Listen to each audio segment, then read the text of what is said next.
катнашканыма нәкъ менә инде 5 ел үтеп тә киткән. Менә шушы бинада яздырдылар, нәкъ менә шушы ишекләр аша кергән идем. Шулкадәр дулкынланган идем. Югыйсә минем инде телевидениедә эшләү тәҗрибәсе бик зур булса да, барыбер нык каушадым. Бу бинаны сез күпләр таныйсыздыр, хәтерлисезме? Төсле телевизорда эшләмәгән очракта нәкъ менә шушындыйрак сурәт килеп чыга иде. Бу академик Королёв урамы 12-нче йорт. Минем күп кенә тапшыруларга нәкъ менә шушында хаттар да язганым булды. Ләкин бүген сүзем шушы телецентр турында түгел, аның каршында урнашкан атаклы Останкино манарасы турында. Менә 5 ел үтсә дә һаман мин ул поле чудесны искә төшерәм. Менә карагыз, менә бу Останкиноның 17-нче КППсы. Территориясы бик зур, ләкин халык керә торган урыннар нәкъ менә шушы берәү генә 17-нче КПП. Менә монда Останкинода заманында төшерелгән күпчелек тапшыруларның сурәтләре төшерелгән һәм нәкъ менә минем өчен кадерле булган Якубович. Останкино турында сөйләгәндә исә мин сезгә бүленеп шушы тапшырудагы өлешләремне күрсәтермен һәм кайсы этапка кадәр җиткәнемне җентекләп сөйләрмен. Якубович турында нәрсә дип әйтим инде, ничек дип истә калган, дурфарак кеше буларак истә калган, чөнки мин аңа умартачы костюмын алып килгән идем. Мин әйтәм, кисәгез бик шат булыр идем, бик рәхмәтле булыр идем дигән идем. Ләкин ул юк, киеп тормый, минем инде күп тапкыр кигәнем бар дип әйтте. Бер тапкыр кырт кисте. Аннан соң бер заман барабанны әйләндергәндә бик каты гына ялгыш әйләндергән идем. Ул мине тагын бүлдерде. О кадәр каты бурма. Тагын дурфа җавап бирде. Мин әйтәм, без аны эфирдан билгеле шундый ягымлы, яхшы итеп күрәбез, бик мөлаим, ләкин эфирдан тыш ул менә шулай дурфарак була һәм билгеле ул өлешләрен кисеп аталар һәм тамашачыларга исә аның шушы дурфа әйтелгән сүзләре эфирга керми кала. Мин Останкино манарасын күргән саен аңа чын мәгънәсендә гашыйк булам, шулкадәр сокланам. Менә безнең шикелле гап-гади кеше, менә ике куллы, ике күзле кеше уйлап тапкан бит шушындый манараны. Һәм әйтергә кирәк, беренче тапкыр мин ул манараны күрдем, ну погоди мультфильмында. Бәлки сез дә хәтерлисездер, әле телецентрга, менә ул шушы якта телецентр урнашкан, әле Останкино манарасына кирип, бүре куян артыннан чыга бит, төрле костюмерныйларга, гримеркаларга, телестудияларга кирип чыга. Әйдәгез әле шушы өзекне бергәләп карап китик.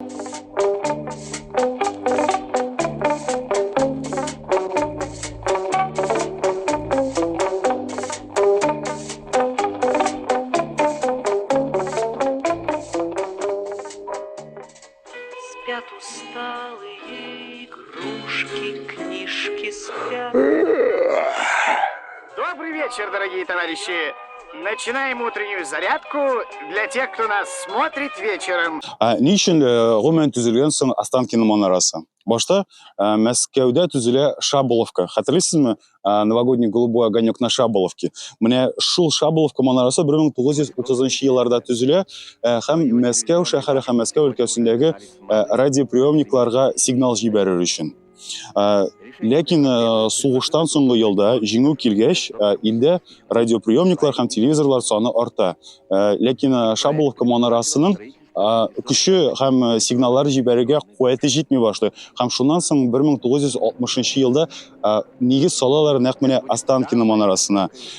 Ләкин ул бик тиз генә төзелми. Ахыр чиктә төзелеп бетә ул 1967 елда, чөнки теге проектны шатмыйлар, бу проект тегеләй булай дип баш катыралар ахыр чиктә бер-берсенең архитекторлар. Ләкин Никитин дигән кеше аны барыбер уйлап таба бер төндә. Ләкин әйтәм бит, уйлап тапканнан соң әле аны башын катыралар, теге җирен барып җитмәгән, бу җирен барып җитмәгән.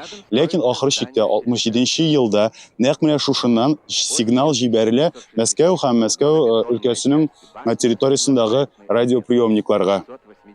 Әйтүләре буенча Останкино манарасының гомер озынлыгы математик исәпләүләр буенча 300 елга исәпләнгән булырга тиеш. Ләкин берничә шарты бар.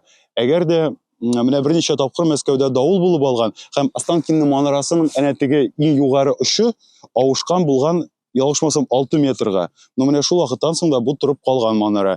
Ләкин әгәр дә Мәскәүне Аллам сакласын, тизлеге секундына 42 метр тизлектә давыл була калса, шушы манара авып төшәчәк. Ләкин Аллага шөкер, бүгенге көнгә кадәр андый көчтәге давылларның булганы юк һәм була да күрмәс. Останкино төбендә, менә минем артта Останкино, телецентр менә монда Останкино, бу тирәдә беләсезме, яшиләр хикмәтле бер кошлар. Аларны минем үземнең блогта күп тапкыр күрсәткәнем бар. Менә бу юлы да күрсәтәм. Әнә күрәсезме? Менә кешедән курыкмыйча, менә шулай басып тора ул юынып. Менә болар янына киләм. Менә монда, менә булар курка торганнары, күрәсезме? Булар шундук чыгып качтылар. Менә монысы һаман утыра. Менә никадәр якынрак килим икән. Эй, сәлам. Бу авыру икән. Күрәсең, тәпие зәгыйф, шуңа күрә бик әкрен генә көчкә генә миннән кача. Монараның техникагы турында да сөйләшеп алыйк. Ышанасызмы, юкмы, ярты километр озынлыктагы корылманың фундаментын архитектор Николай Никитин нибары 4 метр ярым тирәнлектә ясарга тәкъдим итә. Башкалар каршы килә, авып төшәчәк ди. Никитин Останкинаны өстәмә рәвештә 4 аякка утыртырга тәкъдим итә. Ахыр чиктә андый махсус тәпиләр саны 10га җитә. Тагын бер үзенчәлек, эчтән манараны астан өскә кадәр сузылган 149 трос тотып тора. Менә шундый бер хикмәтле әйбер әйттеләр. Берлинда һәм Парижда булган кешеләр, менә Берлинның телевизион манарасы янында халык рәхәтләнеп кахва эчеп утыра икән. Эйфель манарасы янында исә шулай ук тыныч кына, матур гына кахва эчәргә мөмкин. Ләкин ни өчендер нәкъ менә Останкино манарасы янында, әнә карагыз. Менә хәзер күрсәтәбез. Менә шушындый тимер чыбык белән әйләндереп алынган ул. Бик каты режимный объект. Минем дөресен әйтергә кирәк, монда бер тапкыр булганым бар инде. Ул вакытта керү режимы нәкъ аэропорттагы шикелле. Бүтән әйберләреңне чыгарасың, саласың, сине энә күз аша үткәрәләр һәм шуннан соң ниндидер пропусклар бирәләр. Бер посттан икенче постка күчкәндә сине шулай әйтәм бит 4 күз белән озата калалар. Беренче тапкыр кызык бер чара өчен үткәрелгән булган. Аның 337 метрына кадәр баскычлар бар икән. Һәм шушы баскычлар буенча менәргә мөмкин. Беләсезме, ничә минутта барып җитәргә мөмкин? Барып җитәргә мөмкин дип рекорд куелган. 12 минут эчендә. Ягъни менә күз алдына китерәсезме? Менә шушы манараның 337 метрына 12 минутта тиз генә җитез генә менеп җитәргә мөмкин. Һәм 2003 елда шундый бер спорт төре бар, base jumping дип атала. Ягъни кешеләр зур биеклектән парашют белән сикерәләр. Баксаң 2003 елда менә бу югары катыннан Останкиноның бер юлы 26 кеше сикергән. 2004 елда бу фестивальне үткәргәннәр, ләкин шуннан соң үткәрмәскә булганнар, чөнки катнашкан фәлән кешенең берсе парашюты эләгеп калган. Менә бу Останкиноның тырпаеп торган өлешләрендә, һәм шуннан соң күрәсең куркынычсызлык таләпләре аркасында үткәрелми башлаган. Төзелгән вакытта Останкино манарасы дөньядагы иң биек бина була. Ләкин аннан соң дөньяда аннан башка да биегрәк, озынрак корылмалар барлыкка килә. Иң биеге 828 метр озынлыктагы Бурж Халифа манарасы урнашкан Берләшкән Гарәп Әмирлекләрендә, төгәлрәк әйтсәк, Дубай шәһәрендә. Мин анда быел булган идем ел башында. Бик искиткеч тамаша күрсәтәләр. Аның фонында иң кызык өлешләрен сезгә карарга тәкъдим итәм.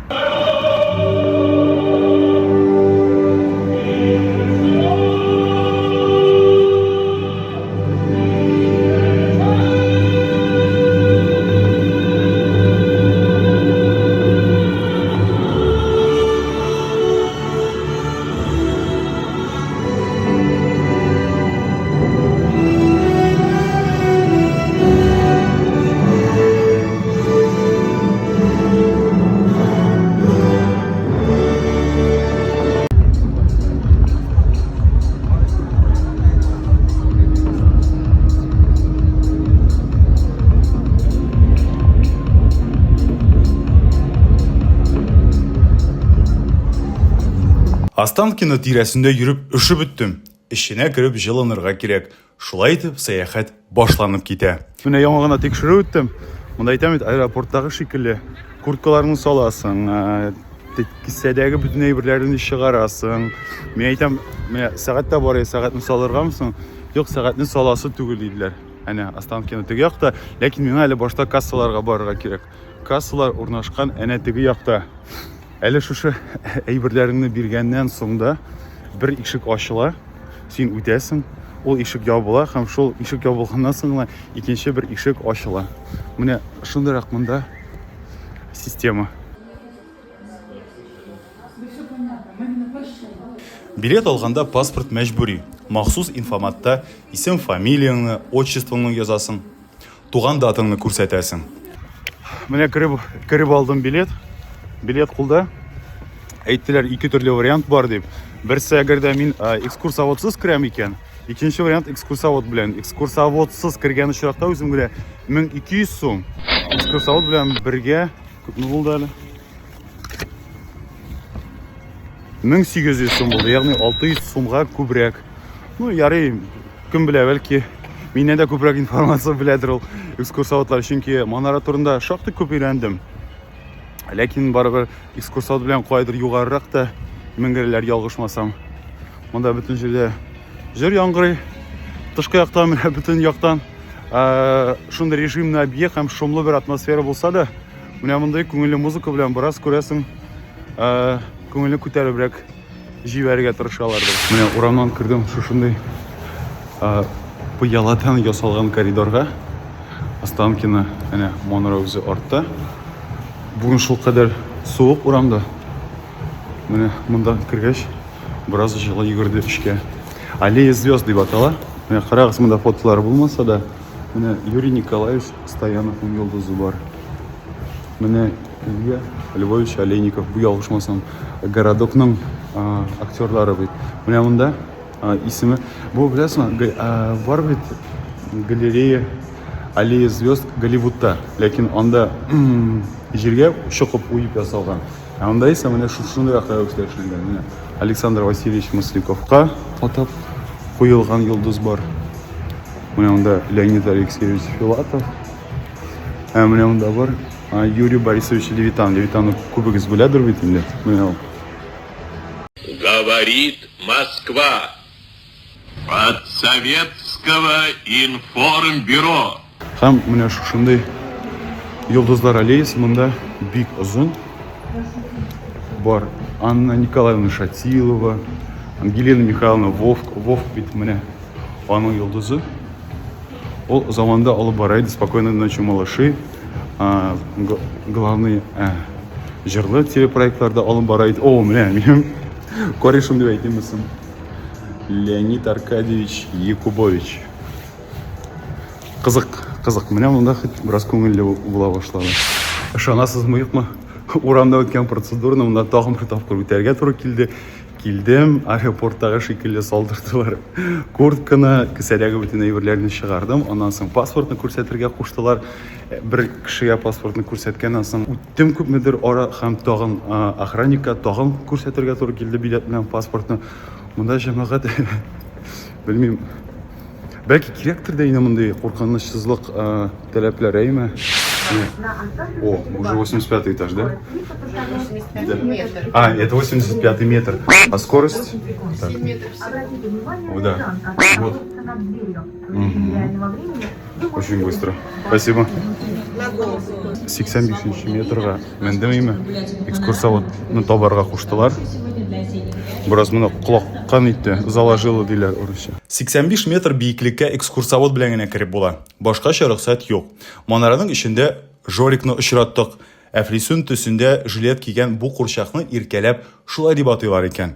Совет чорында Останкино эшчеләр шулай киенгән һәм Манара эшендә люлькага утырып хәрәкәтләнгән. Безне хәзер балконга алып чыгалар, шуңа күрә. Каска кияргә куштылар. Берничә минутка гына безне хәзер тегендә алып чыгалар, чөнки бик салкын, җиләс диделәр. Менә. Да, готовы. Так.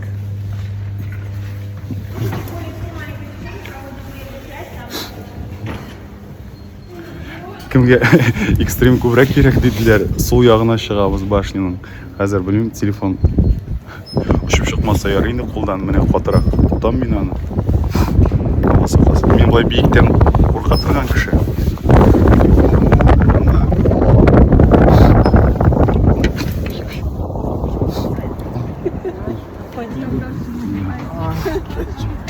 Менә.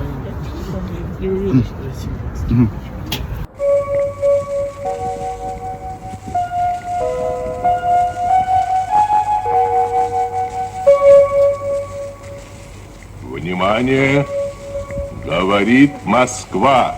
Говорит Москва. Как ощущение? Работают все радиостанции Советского Союза. Менә карагыз, хикмәт шунда. Менә монда идән менә шушында име. Хәзер башка төрле идән күрсәтә. Ой, менә монда бик куркыныч. Карагыз, менә моның идәне менә мондай. То есть башка төрле монда. Шунда куркыныч ниләр? Хис кичерешләр.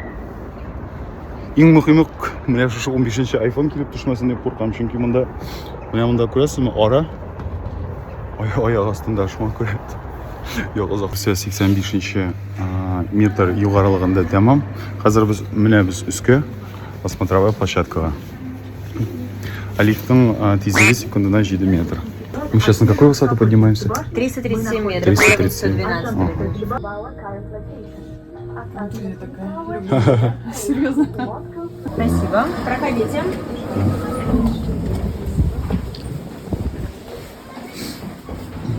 Так. Ура! Так, ну что, буквально на минутку еще вас здесь соберут. Здесь у вас уже начинается свободное время, можно прогуляться по панораме. Сегодня очень даже неплохие. Кеше күп түгел монда. Берничә 15ләп кешедер. Беренчедән эш көне. Монда дөрестән дә бөтен Мәскәү уч төбендәге шикелле күренә. Әйтик, менә мин сезгә күрсәтәм. Монда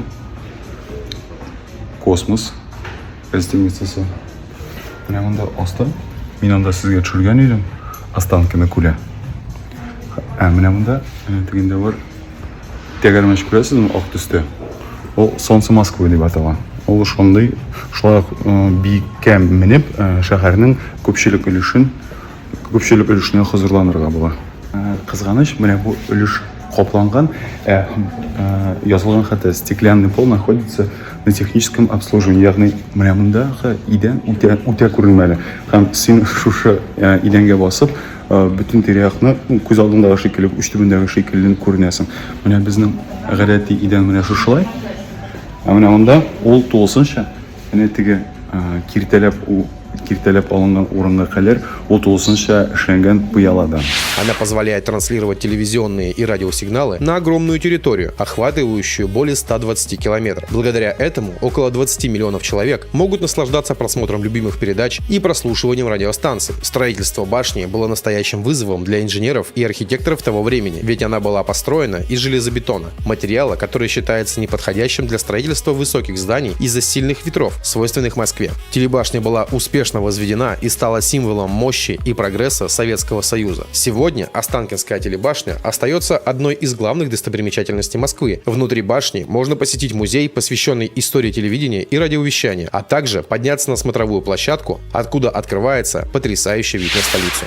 Шушы манара төзелә башлаган вакытта халык куркуга кала. Ни өчен? Чөнки манардан чыккан радиация халыкка тискәре йогынты ясарга мөмкин дип уйлыйлар. Хәтта имештер ниндидер статистика чыга, онкология белән авыручылар саны арта дип. Ләкин белгечләр шул исәптән табиблар тынычландырырга ашыга шушы манарадан чыккан сигнал, нурланыш ул берничек тә халыкка тия алмый.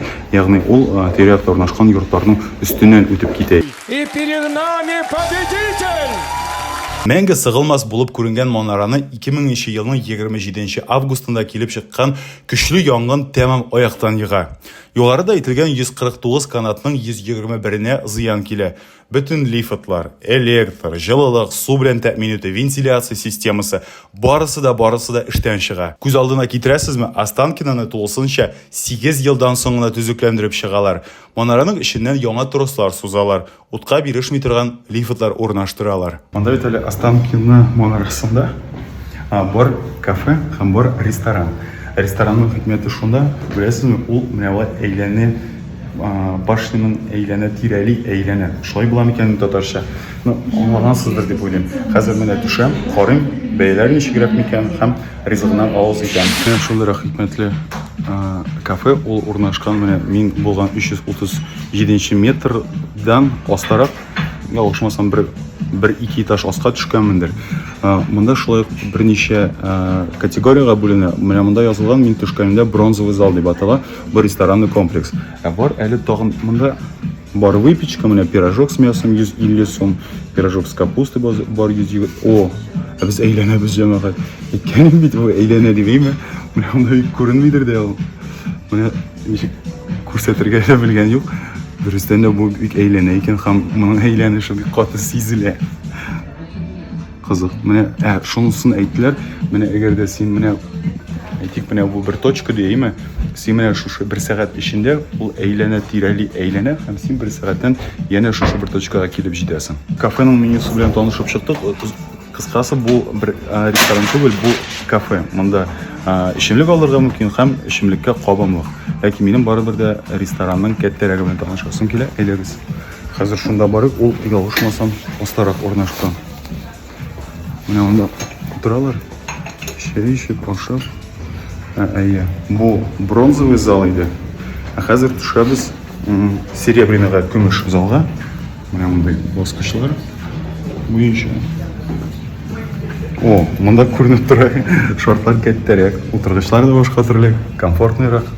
Ustida bit endi bu kumush уровеньli restoranga, bunda administrator so'ray mendan, siz bron yasadingizmi deb, bron bormi?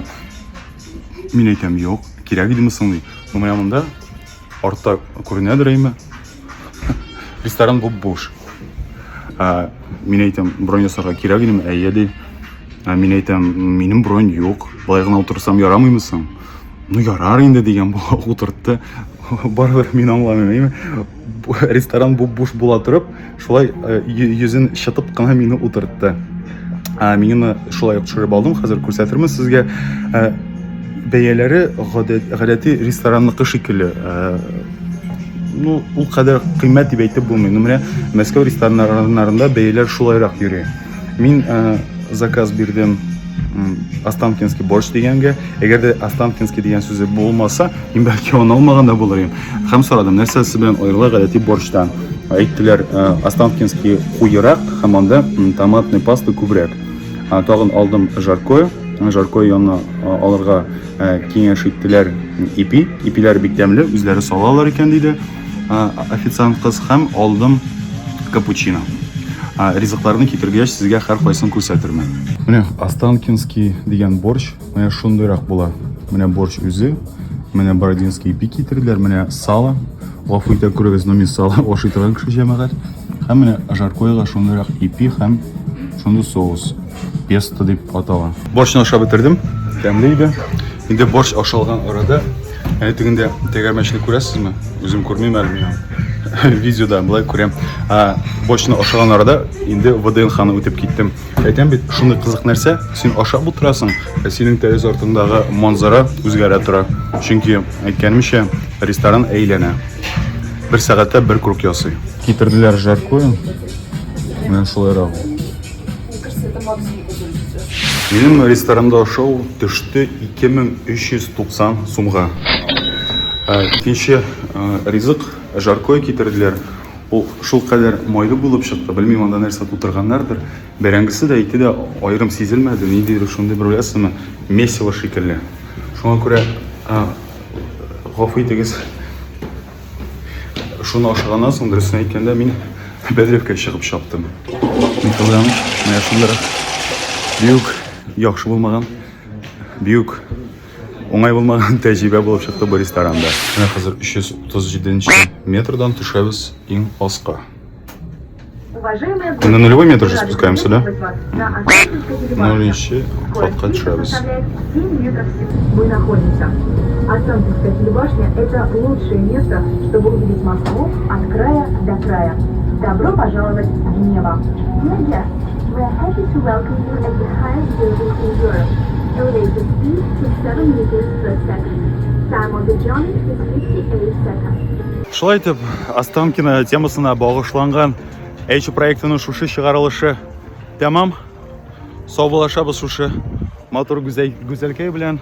Сау бул дип кул булгыйбыз. Менә ничә тапкыр мин Останкино тирәсендәрәк яшим. Моннан велосипед белән бер 10-15 минут киләседер инде монда. Гел аны күргән саен шул кадәр сокланам аның шундый гүзәллегенә, шундый масштабларына һәм сезгә дә күрергә һәм килергә ясын шушы матурлыкны. Сау булыгыз. Пия сурынына менә монда чыкканда бер ишекне үттемәйме? Менә хәзер Тагын алда бер вертушка, ягъни кергәндә дә чыкканда да болай җиңел генә чыгармын димә. Менә шушындый бик каты саклык чаралары күрелә монда.